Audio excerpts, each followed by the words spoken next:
Welcome to this series of Zen Flesh and Zen Bones.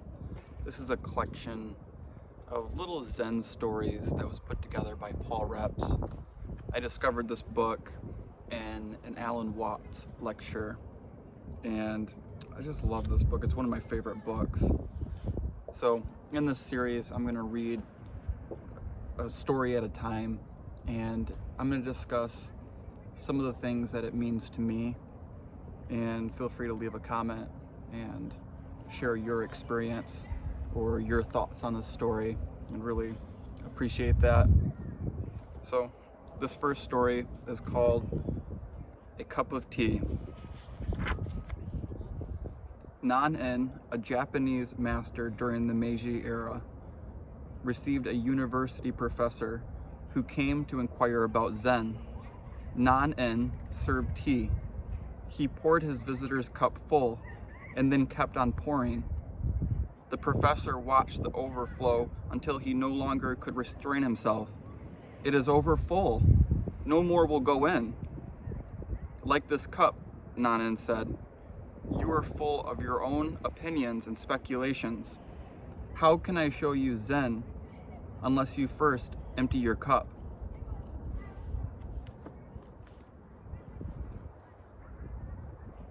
This is a great first story, which I think it beautifully illustrates the Zen mind and opens up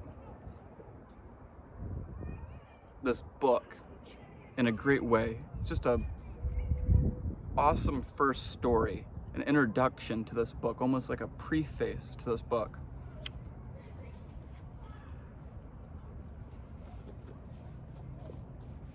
There's been many times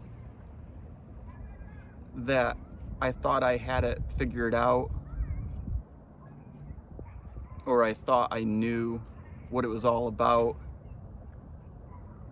and it blocked me from seeing reality.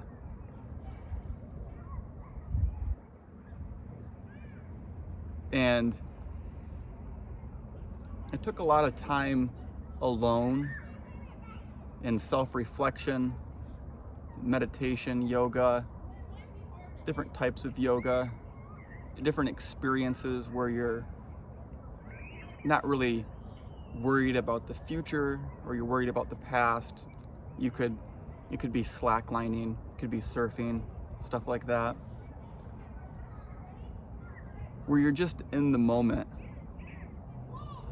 And it really clears your anxiety and brings you to now, makes you be present, and lets you see reality as it is.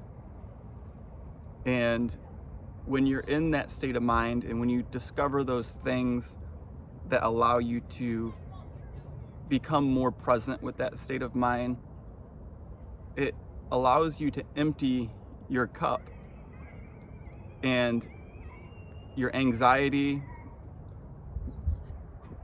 flushes away.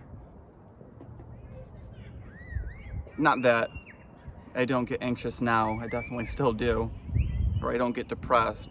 That's definitely not true.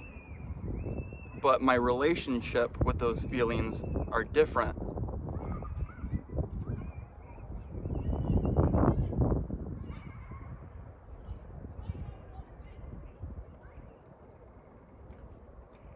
So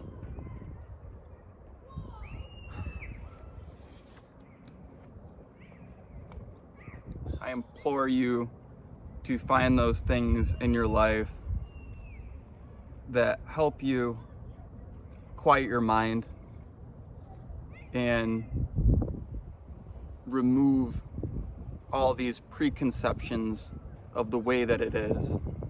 And when you do that, it really frees you and allows you to be more present and allows you to be more ready for the situation. Because I've found when I'm thinking about things and my cup is full of all of these ideas of the way that it is, then when the situation finally is playing out, I'm not prepared for the situation because I'm too busy thinking about the situation and I'm a step away from it. So by clearing my mind, it allows me to be more ready for the situation. Great first story. A cup of tea. Make sure you like and subscribe and follow me on the series of Zen Flesh and Zen Bones.